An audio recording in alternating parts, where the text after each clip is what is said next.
I don't know how any of that shit Just fucking works. just two former medical students ready to do a podcast about betting, huh? We don't know nothing about anything.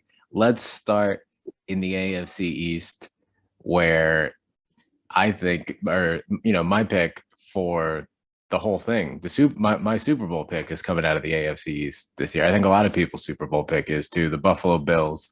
Yeah. They are minus 225 to win the division. These odds are from DraftKings that I wrote down earlier today. They're minus 225 to win the division. That does nothing for anybody, obviously. I think the bet that I like the most in this whole division is the Miami Dolphins under 9 wins, because there is a lot of bad energy surrounding that team where, now it's coming out the owner wanted Tom Brady. Tua's I don't believe in Tua. I'm rooting for him. Seems like a nice young man and all that, but I just don't like everything surrounding this team. The way Brian Flores went out, I think their defense is going to take a step back. I'm just not buying the hype. I'm on the fence with the Dolphins, honestly. I think this is my stupid theory. I come into a year every year with the dumbest theory alive.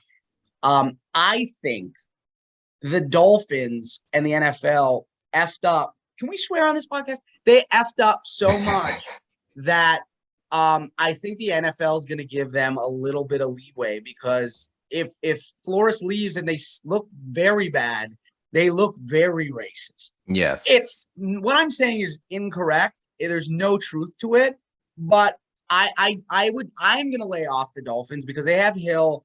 Tua, this is his third year. This is his make or break year. That defense could be good.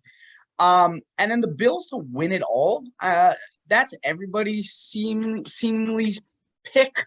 Yeah. As soon as they lost last year, I was at the Turkey's Nest, that bar in Brooklyn. I had one too many of those martinis. Hey, shout out to the Turkey's Nest, the official shout out bar. To the Gobblers, yeah. And then, and I was like, the Bills are going to win it all next year. And now the more I'm hearing people talk about how the Bills are going to win it all, I'm not gonna make a pick yet until we see how the season starts rolling out. No, I'm with you on that, because that is always the thing that scares me, is when the team you like starts getting everyone's backing because I planted my flag on the Bills pretty much as soon as they lost to the Chiefs in the playoffs. I'm like, oh, this team is going to come back next year. And then they go out and get Von Miller, which is huge. And to me, just on paper, and the running back they got from Georgia, I really like, and the corner from Florida, like they did so much to make this the best team in the league, but I think everyone else sees it, and that's what scares me.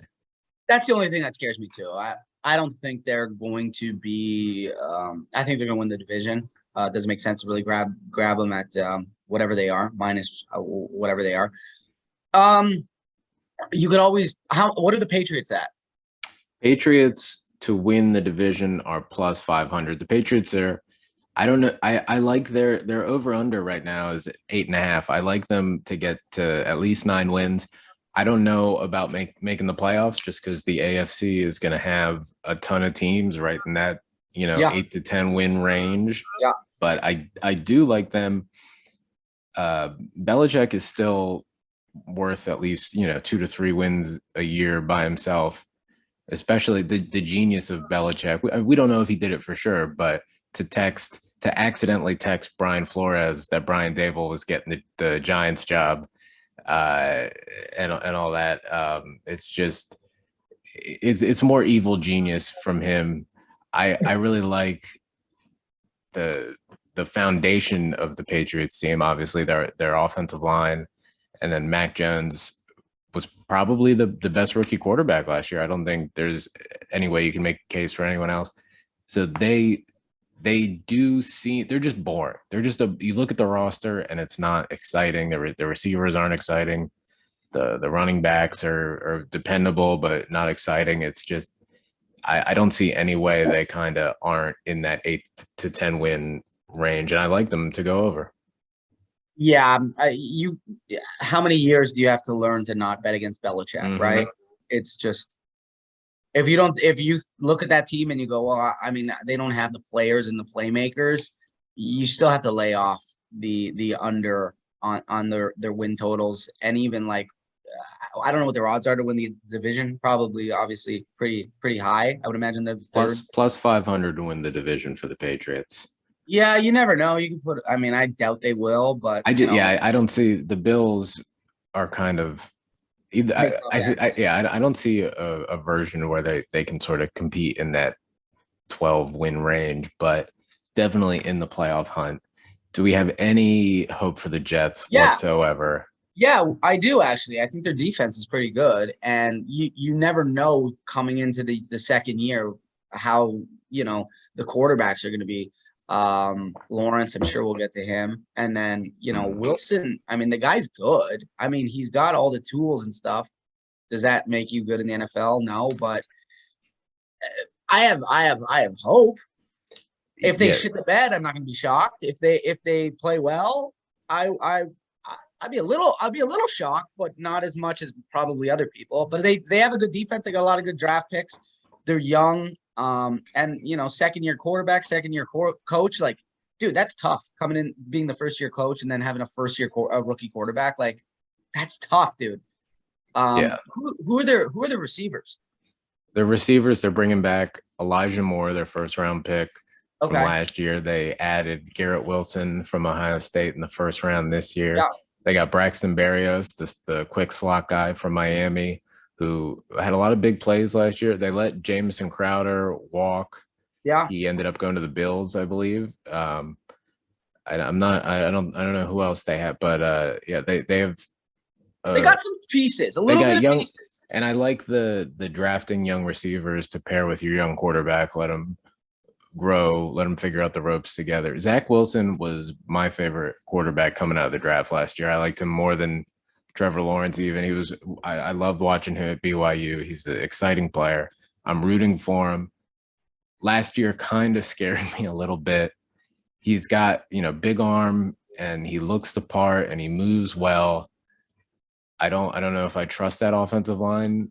Mekhi Becton is really good, but he can't seem to keep his weight below 380 pounds, which makes it tough to move. And I don't have a lot of faith in the offense. The defense, really solid guys. Robert Saleh, defensive head coach. They add Sauce Gardner. I think they'll be ready to compete on that end. I have no idea if this offense is going to be able to protect Zach Wilson. That's fair. That's fair. And their over-unders at 5.5 wins, and I think they'll be right between 5 and 6 wins. Yeah, this year. I don't see them making a jump, but I do see them being a little bit progression. Better. Yeah, I think baby steps. I think it'll be enough that nobody's going to be getting fired, or it'll be like, all right, we can build from this. But I don't think they're a year away from being a year away. That type of thing. Okay, yeah, I can't argue that honestly. But I think the defense is ready to go, and then if their offense can't really get it going, that defense probably is going to be a little bit worn out towards the latter part of the year.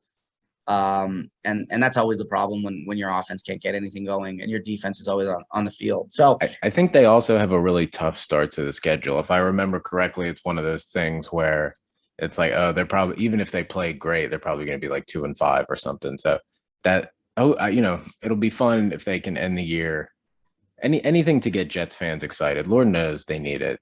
It is tough they do got a pretty tough start to the year. Their first 3 games against the Ravens, against the North, essentially the AFC North, the Ravens, the Browns, and then the Bengals. 2 out of the 3 games are at home. Well, at least it looks like they'll miss Deshaun Watson. Yeah, they'll miss Watson probably.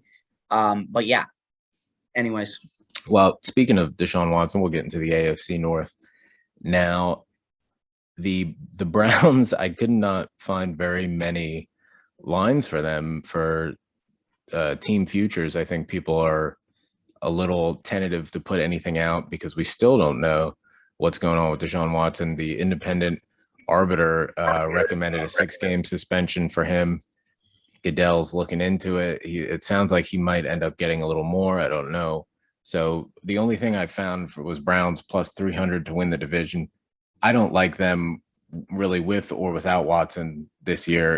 It's tough to put your team through this much of a circus to not really have stability at the quarterback position, even as bad as Baker Mayfield was last year playing through that injury. At least the team for some reason football, it just everyone has to fall in line behind the coach, behind the quarterback. You just need stability in the locker room at these positions. And I think subjecting your team to a whole offseason of this Deshaun Watson circus is not going to ultimately lead to any winning. I wouldn't touch him either. I'm sure I wouldn't touch them. Yeah, with Deshaun Watson playing either. Truly. They're in a good division. The Bengals obviously Super Bowl last year. Either the AFC and the Ravens North are or going to the bounce AFC back. West are the two best divisions in football. Sure. I think we could say. Yeah, for sure. And then the Pittsburgh, you never know. They're going to be good defensively. Well, that's my favorite bet in the division is somehow Pittsburgh is plus 950 to win the division. The Ravens are plus 160, the Bengals are plus 180, and the Steelers are plus 950. To me, all these teams are going to be right in it with each other. They're all going to – I don't think anybody is going to win the division by more than a game. I just don't understand how you can get such good odds on the Steelers. Their over-under win total is only 7. Do people – how much did they win last year? 9 or 10? They ended up getting into a playoff game, I believe. Yeah, they made the playoffs. Yeah. So I don't understand. They're gonna, no matter what, they're gonna have a better situation at quarterback. Roethlisberger, he, as much as he made some nice throws last year, he just could not move. And the offensive line, I'm sure, is thrilled to have a guy back there who can at least move around a little bit, whether it's Trubisky or Kenny Pickett. I think they're going to be much improved. Their defense is every bit as good as the Browns for the best defense in that division. I just don't understand the disrespect when they have the best coach, their skill position guys. I mean, Freiermuth is one of the best tight ends in football once they start getting the ball more, and the running backs and I really like the Steelers team. I don't understand, unless Vegas is just trying to sucker me in because they know something, that this team's going to suck, but I just can't see it.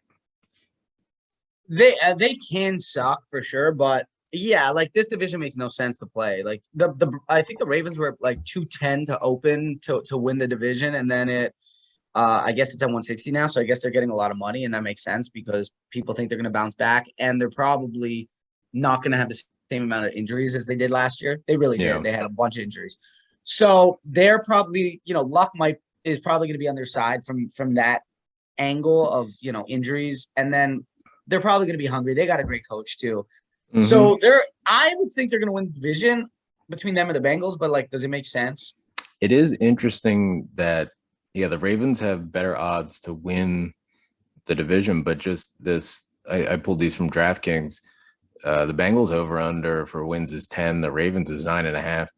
I think I could see, all three of these teams other than the Browns, the Ravens, the Bengals, the Steelers, all right there at about 9-10 wins. I think it's going to be the kind of thing where 3 of these teams in the division make the playoffs, and it's sort of a total free-for-all on who actually wins the division. But the 2 teams, I like the Steelers a lot, and I like the Bengals. I like what they did in the offseason to shore up the offensive line. I think they're going to be a lot better. And Joe Burrow, there was just some kind of magic once it got past the midway point of the year. He was just playing with so much more confidence. I know amazing. They had, the only thing that scares me is it's their first time as a team playing that deep into the season, and there's always a Super Bowl hangover for the losing team. We see it every time, and they do get on your back too, right?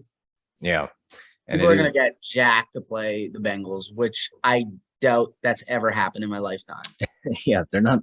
They can't sneak up on anybody. I mean, I didn't see how many primetime games they have this year compared to last year, but I'm sure they have a lot more featured spotlight big time games that people are going to be getting up for. And then, the Ravens, everyone's liking them to bounce back. They make me a little nervous. Their defense wasn't as good last year. They got rid of the coordinator. They brought in one of Jim Harbaugh's guys at Michigan to run the defense.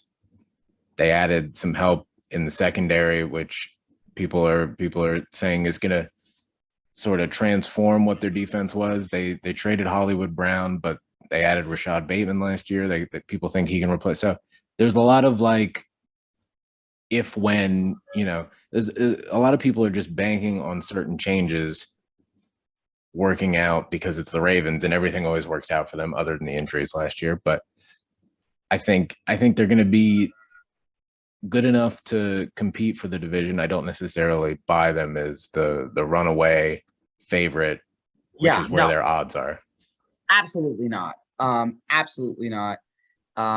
It's. I mean, look, if you look at the odds, it's a coin flip between what the books think it's going to be the Ravens or the Bengals. Yeah.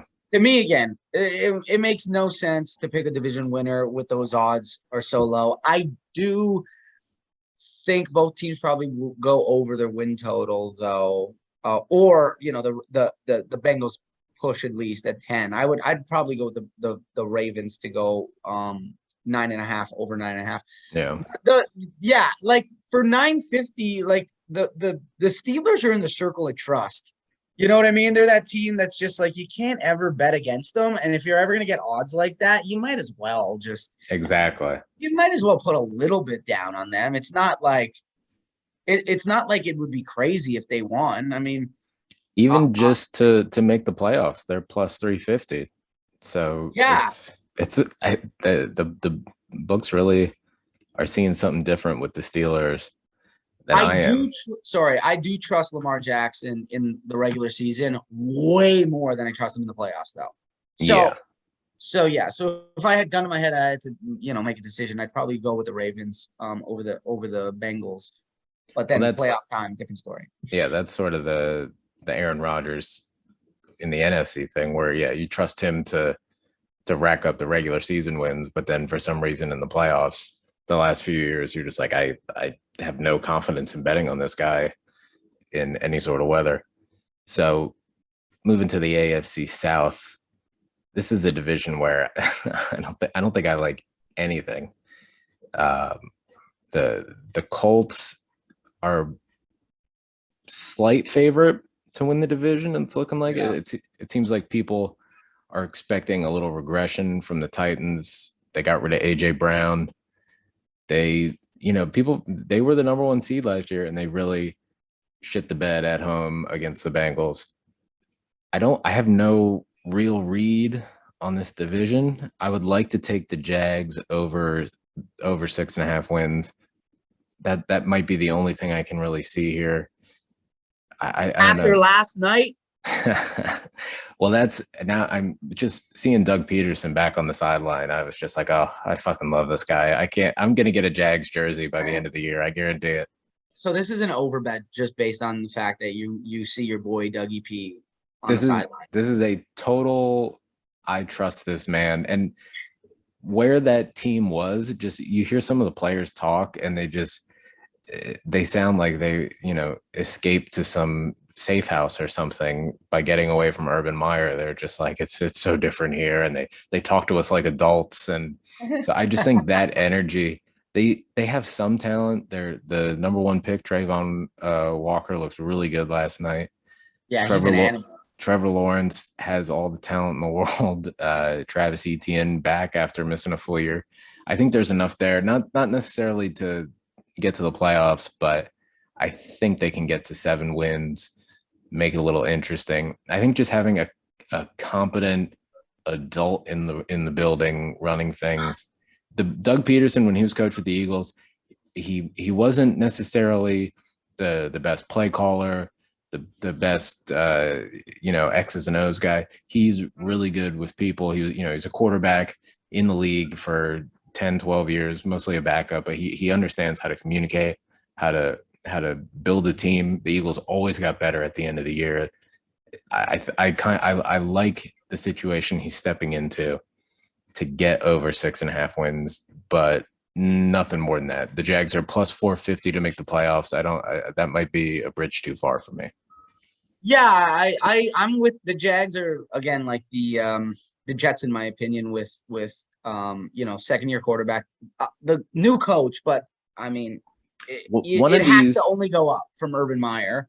one of these Um, second year quarterbacks is probably going to make the playoffs too. That's the thing. Just between there's so many Lawrence and Wilson and Justin Fields and yeah, well, Mac not him. Jones. I mean, that's the thing is, yeah, probably not Justin Fields, but one of them, most likely, one of these bad teams that took a quarterback last year is probably going to find a way to sneak in the playoffs. I don't know who. I actually like the Jags to go over 6.5. I don't trust.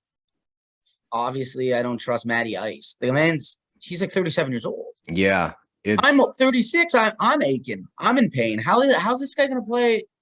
Like look. he's gonna I get mean, smoked. I'm 32, podcasting with a pinched nerve. It falls apart for you.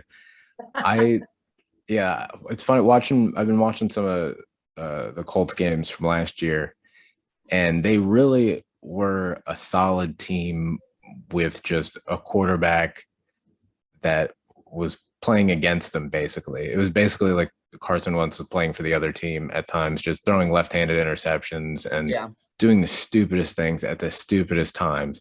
He he would look really good. In some games he could really the offense would be humming along and they have that running game and that great offensive line and Carson Wentz would take them out of it. So I understand why even the worst version of Matt Ryan is an upgrade. I think it'll be enough to get him in the playoffs just because, they got the Texans twice. The Jags, for even though we like them to be improved, they're going to have revenge on their mind because the Jags cost them the playoffs last year. So I don't think they're going to be sleepwalking past the Jags anymore.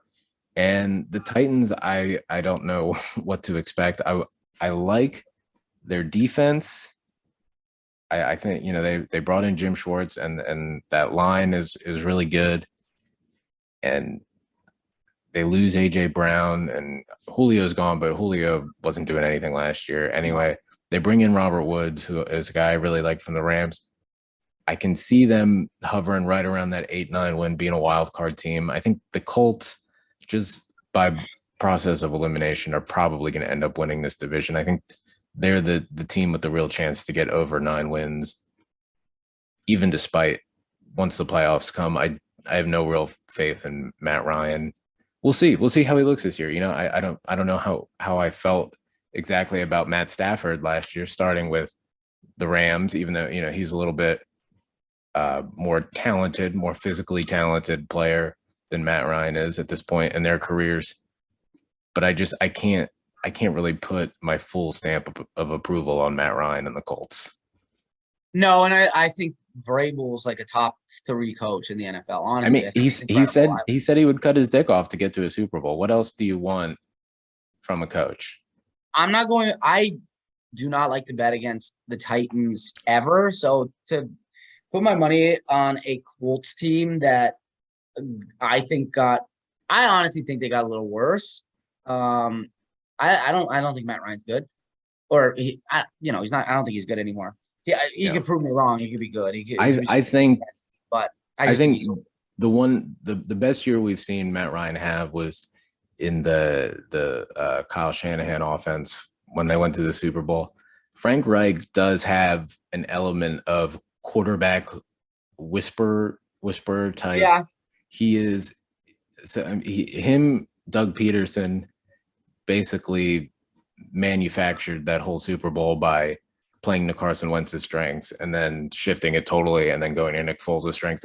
He's a guy who understands how to get the best out of his quarterback.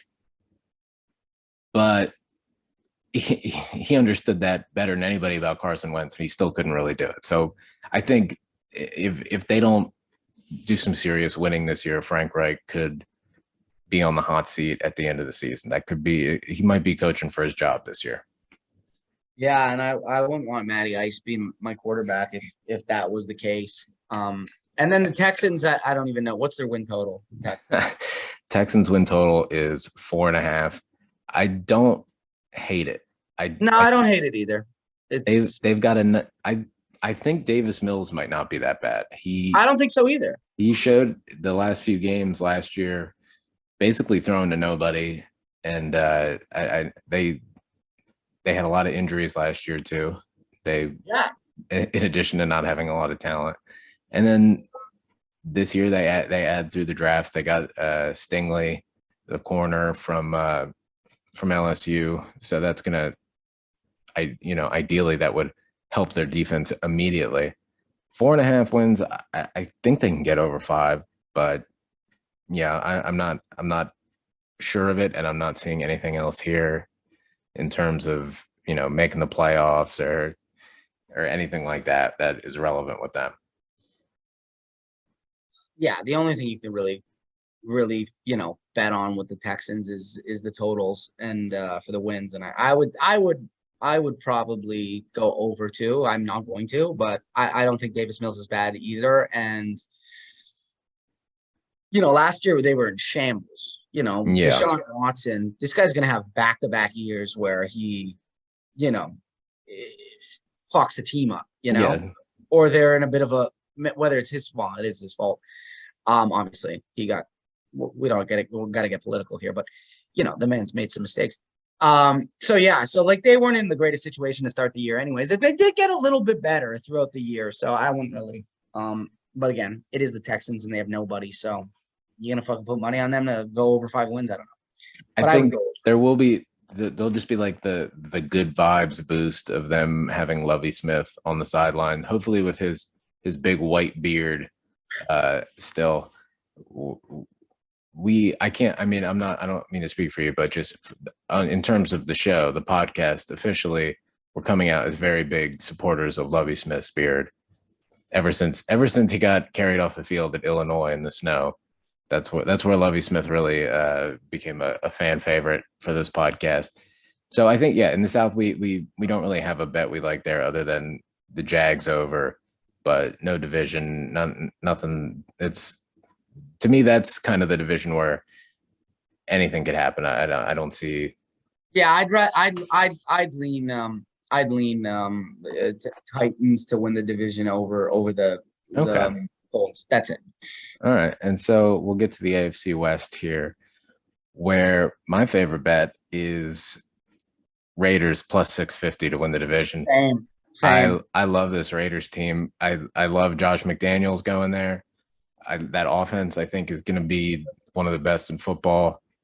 I don't like the Broncos. I don't think Russ going there is the major upgrade that people think it is. I think, and they also had to give up quite a bit to get him. The Chiefs. And an injury. They just had an injury, did they not? The Broncos? Oh, yeah. Tim Patrick, receiver, tore his ACL. I believe he's out for the year. Yeah. Who, he was their third. He's a good player. So that's already they're down. The Chiefs plus 175 to win the division.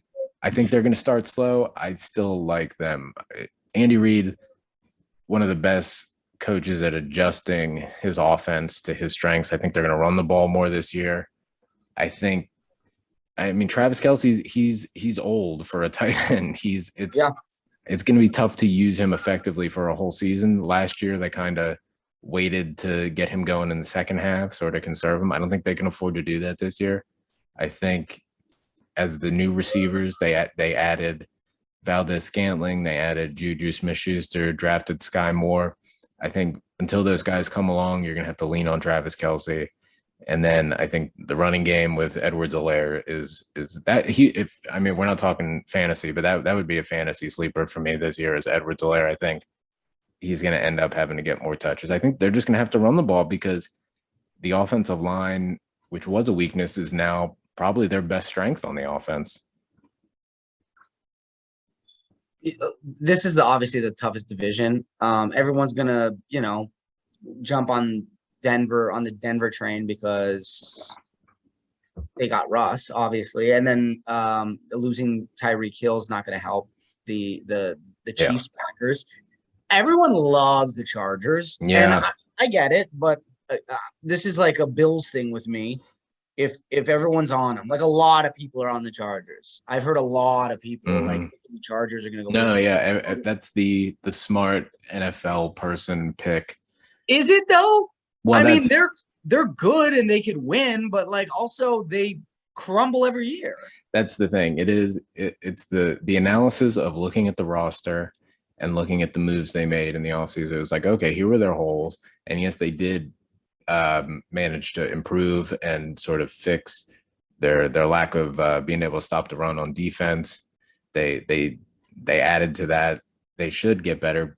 I don't like the way they ended their year last year. I think that's a lot of teams lose in the playoffs, and it's sort of it stays with them. It lingers. It affects their identity, who they are. Circle of trust, man. You got the Steelers and the Titans in the good side, and then you got teams like the Chargers. Doesn't matter how good they are, they manage to mess it up until proven otherwise. Yes. And I just don't know if I could lay money on them with such high expectations. Yeah, and I think the coach Brandon Staley, it's just sort of accepted that he's a good coach because he does these press conferences where he breaks down concepts and explains them in ways that people outside of the football bubble like me can understand them. So we think, oh, this guy is a great coach, but that's not what makes a great coach. He has to be able to communicate with his players. He's got to have everyone in the locker room going forward, all going for the same goal. Like I think it's just he's a guy who goes for it on fourth down all the time, which lends itself to very wild swings in percentages. Absolutely. And it's just I don't. He's supposed to be this defensive guru. Their defense got worse last year, so I don't know what that says, but I mean, I would trust the Chiefs over them just because I trust the Chiefs' infrastructure of Andy Reid and even though they are going to have to switch the offense without Tyreek, at least their guys have been there before and they can, I've seen Andy Reid do it before. And I trust Russ as well, more than Herbert, even though Herbert I think is better right now, but in games on the line when Russell it matters, you've seen And then Derek Carr is like, no one's talking about Derek Carr, and everyone's talking about those three guys, and I think Derek Carr has the best receiver. Well, we can get to that in a minute where we get to player awards, but let's just close out the loop here on the AFC West. We both like Raiders plus 650 to win the division. For sure. Raiders over under is 8.5, over that all day. For sure. Let's get to talking about the MVP here. I sent you the link. I don't know if you clicked it, but yeah, the one that jumped out to me, Derek Carr plus 280. That is that's very low. Plus 2,800. I mean, sorry. 2,800. Yeah, okay. yeah. I was gonna say, what the hell? I forgot a zero when I wrote it down. Yeah, Derek Carr plus 2,800. He's basically the quarterbacks I like that have better odds than him are Burrow, Mahomes, and Allen, but his odds are so much that it's worth putting a flyer on. The only other flyer I saw worth anything would have been Nick Chubb plus 20,000 because I could just see him rushing for 2,000 yards if anything happened to Kareem Hunt. If he had to assume the full load of carries, I could see him having a historic season, but that's about it. Yeah, I mean, Derek Carr is not. I mean, those are pretty good. My thing's not loading. Those are pretty good numbers for a guy where we have such high expectations for that team to win the West. If you win the AFC West and you're the starting quarterback, there's a good chance you're going to win the MVP of that league. Yeah, because unless it's some like quarterback that breaks historic records, which it could happen. Rodgers is always, you never know. So, well, I mean, every when it's all quarterbacks until Taylor, right? Yeah, Taylor, and then Kirk Cousins slips in there plus 5,000. If you, like I do, think he's going to have a big year throwing the ball. Yeah, I can never put Kirk Cousins to win the MVP for sure. Jalen Hurts at plus 2,500 is so freaking insane. I mean, I know he's getting some love, but yeah, that's just Eagles fans buying MVP tickets, I guess. We did. Yeah, it has to be. I think things like that are always inflated, like Eagles fans, Cowboys fans, the insane fan bases. We did get some feedback last week from a listener who was not pleased with our Kirk Cousins and Vikings love. A Packers fan wrote in to just be like, what the fuck is the matter with you guys? But look, you can't please everybody. The last 2 minutes we have here, I just wanted to quickly throw out a offensive rookie of the year pick. George Pickens, the receiver with the Steelers, plus 5,000. Lock it up. Lock it up. You're locking it up. He's gonna win. He's gonna win offensive rookie of the year, plus 5,000. He's killing it in training camp. They're gonna get him the ball. I'm telling you, George Pickens plus 5,000. And then on defense, I like. What about Bryce Hall, baby? Well, defense, Cyclone. I like the defensive rookie of the year to come from the Jets, either Jermaine Johnson III or Sauce Gardner. Sauce Gardner's both 1,200, plus 1,200. I like them. Let's I want to wrap up with just any final thoughts you might have. We got about a minute left here. Any final thoughts you have before the season? Any plug you want to give out one last time? I know last week we got cut off before we could. I see the clock now, and I got a minute. Look, I gotta stick with my guns here because I was drunk at the Turkey's Nest, and I said the Bills were going to win the Super Bowl the next year. So I'm gonna stick with them because I do like the Bills as well. And for plugs, I have a podcast called Dear Buddies, and it's about guys trying to be vulnerable because we need to open up. Mm-hmm. We sure do. We sure do, brother. I appreciate you putting the best. The sensitivity and the vulnerability out there in the world. We need more guys like you. And look at this shit. COVID test negative. Attaboy. Fuck yeah. Backflip Batista. Let's go. I'm glad the Toronto Blue Jays could get a shout out. And thank you so much for stopping by the For Who For What podcast, Alex. We'll talk to you soon. You're the best, buddy. All right. Love you. Love you too, pal.